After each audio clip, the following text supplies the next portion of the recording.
কিছু, কিছু কেকের ডিজাইন খুব সিম্পল হলেও কেকগুলো বানাতে গিয়ে আমি খুব আবেগী হয়ে যাই।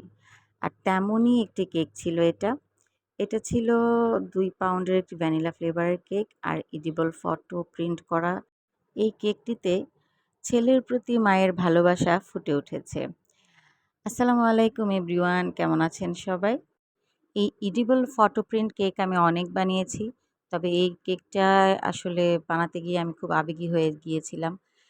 কারণ ছবিটা দেখে আমার কাছে খুবই ভালো লেগেছিল। এখন মানুষ কেকের উপর অনেক ধরনের ডিজাইন করতে পারে, ছবি প্রিন্ট বসাতে পারে। আমাদের সময় তখন এত সুন্দর ডিজাইনের কেক তো কখনোই করা সম্ভব ছিল না। দোকান থেকে কিনে আনা হতো। হোমমেড কেক তখন অ্যাভেলেবেল ছিল না, সেই অনেক আগের কথা।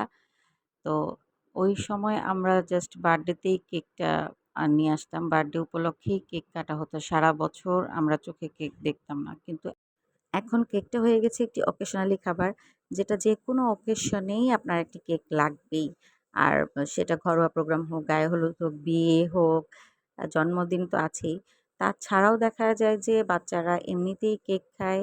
অনেকেই এখন বলে যে কেকের ক্রেভিং হচ্ছে, যেকোনো সময় কেক অর্ডার করে। এটা আসলে যখন থেকে হোমমেড কেক বানানো শুরু হয়েছে, তখন থেকে মানুষের এই হোমমেড কেকের চাহিদা হয়েছে এবং এই হোমমেড কেকটা কিন্তু খেতেও ভালো এবং দোকানের কেক থেকে তো হাজার গুণ ভালো। তো অবশেষে আমার এই কেকের ফাইনাল লুকটা আপনাদের কাছে কেমন লাগছে বলেন তো?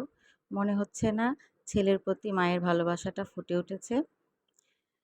তো এই এডিবল ফটো কেকগুলো দিয়ে কিন্তু আপনারা আপনাদের ছবি, নিজেদের ছবি, কার্টুনের ছবি বা যেকোনো ছবি প্রিন্ট করে আপনারা এরকম কেক বানাতে পারেন। তো আপনারা এই টাইপের কেকগুলো বানাতে অবশ্যই আমাদের ইনবক্সে যোগাযোগ করবেন এবং যেকোনো ফ্লেভারেই আমরা এই ধরনের কেক বানাতে পারবো। অবশ্যই ২ দিন আগে অর্ডার করতে হবে।